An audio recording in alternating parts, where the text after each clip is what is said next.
What up, what up, what up? Welcome back to Lockdown Universe, home of the bizarre, peculiar, and unheard of stories of UFO legend and paranormal lore. Welcome back, welcome back.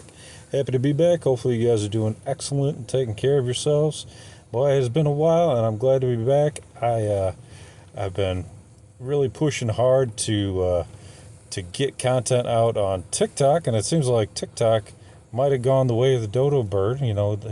Things have been changing over there. They've been moving businesses from China all the way over to the U.S., and the U.S. is taking them over, and it seems like they're not running it as well as the Chinese folks were doing it. So unfortunately,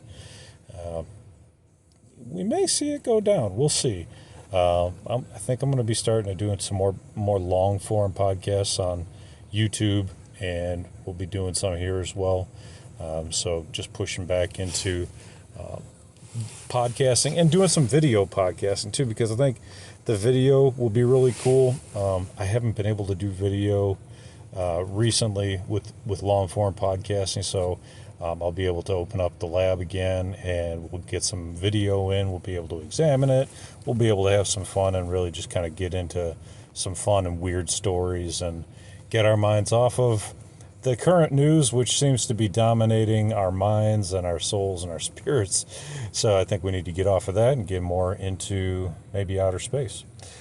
So what stories have really been making the big headlines lately with space and with ufology and all kinds of weirdness in the world? Well, the one big one you gotta really think about is Greenland, right?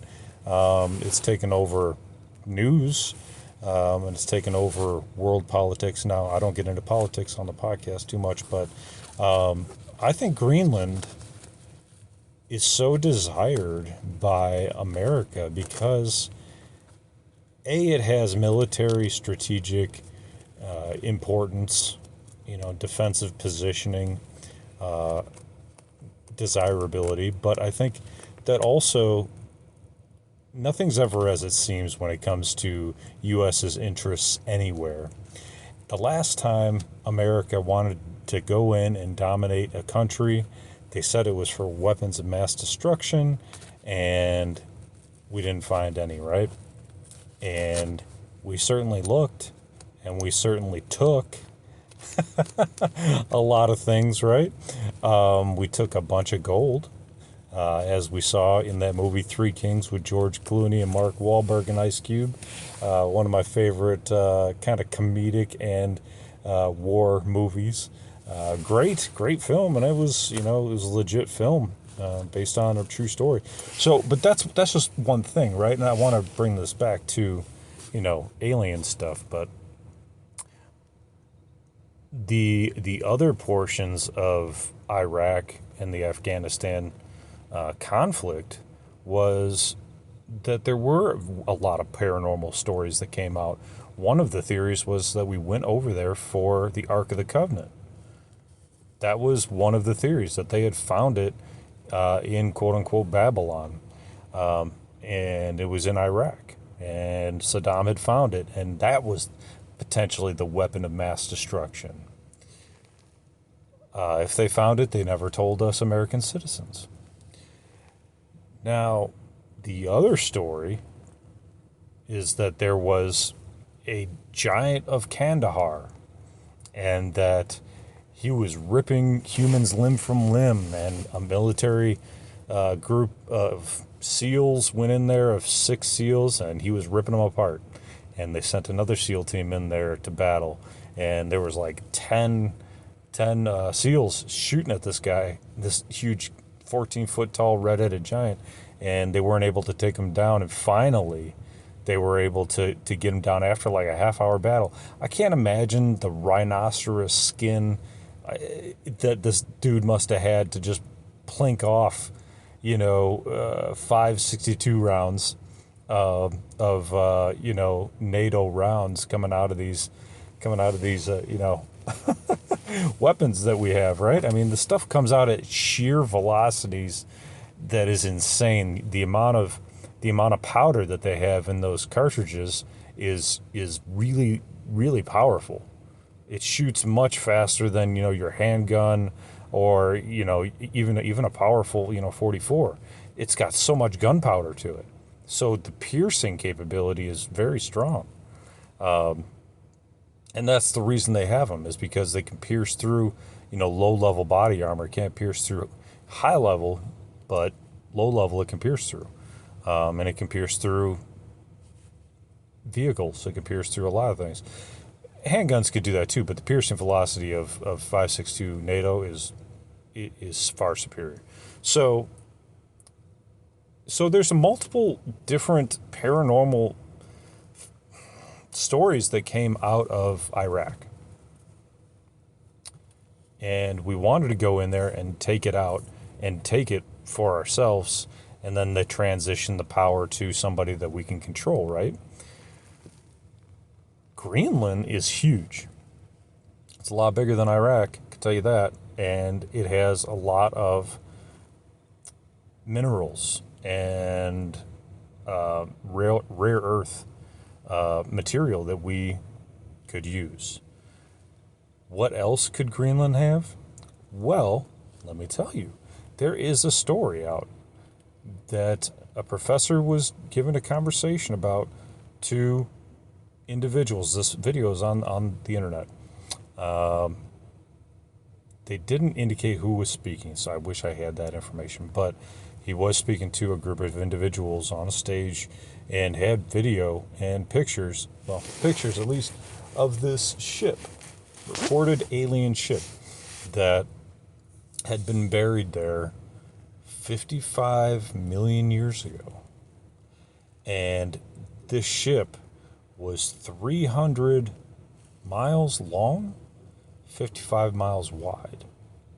And this thing could not only be a ship for an alien species, but it was also a weather modification tool that modified the weather to create the last ice age, and is now melting out so we can see it because it was buried underneath ice.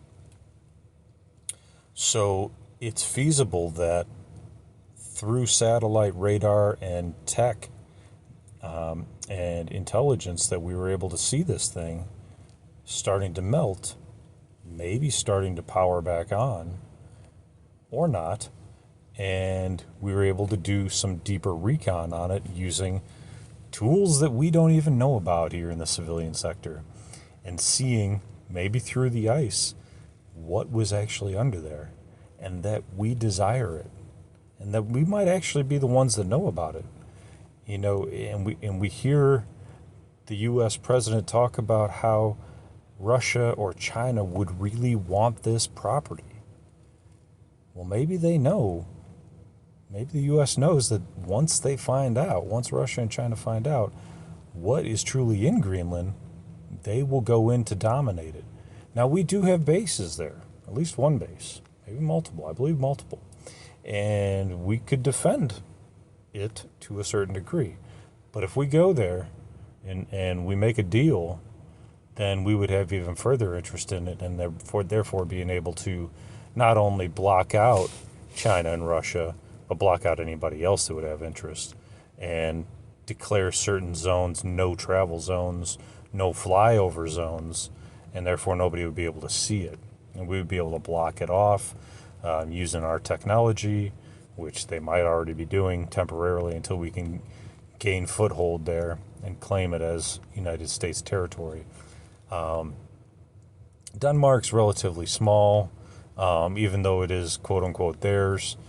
They don't have the capability to really do a lot of recon over there because the military over there is very small.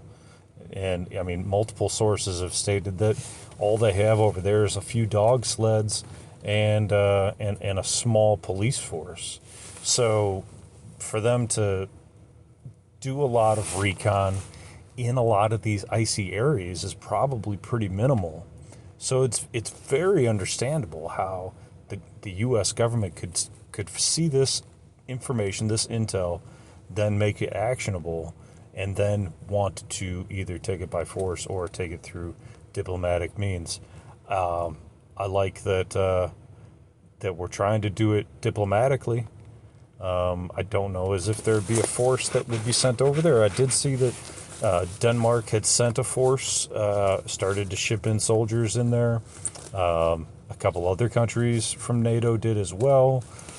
It would basically it could potentially end NATO if the U.S. were to go in and just claim it as our own.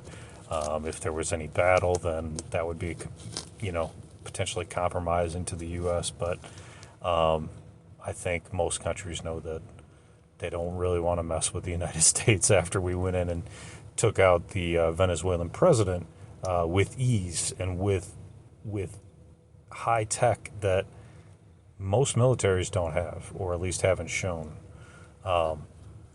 So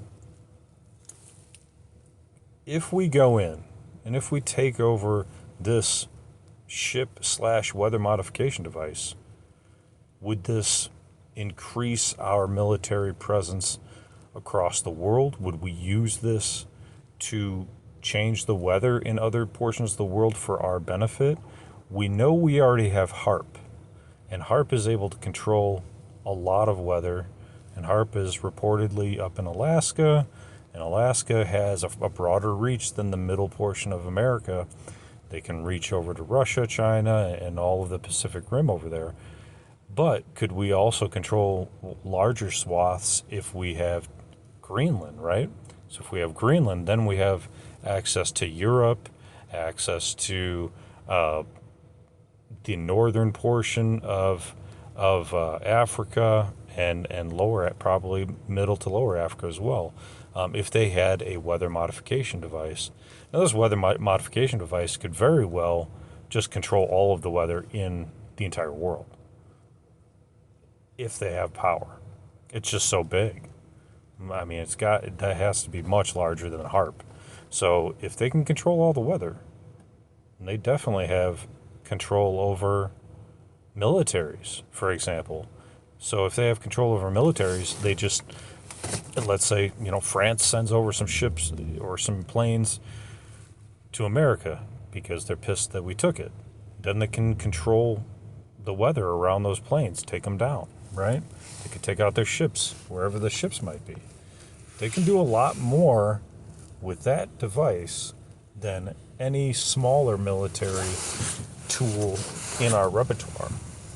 So it's definitely something to think about, definitely something to be concerned about. I think, this warrants a much larger conversation.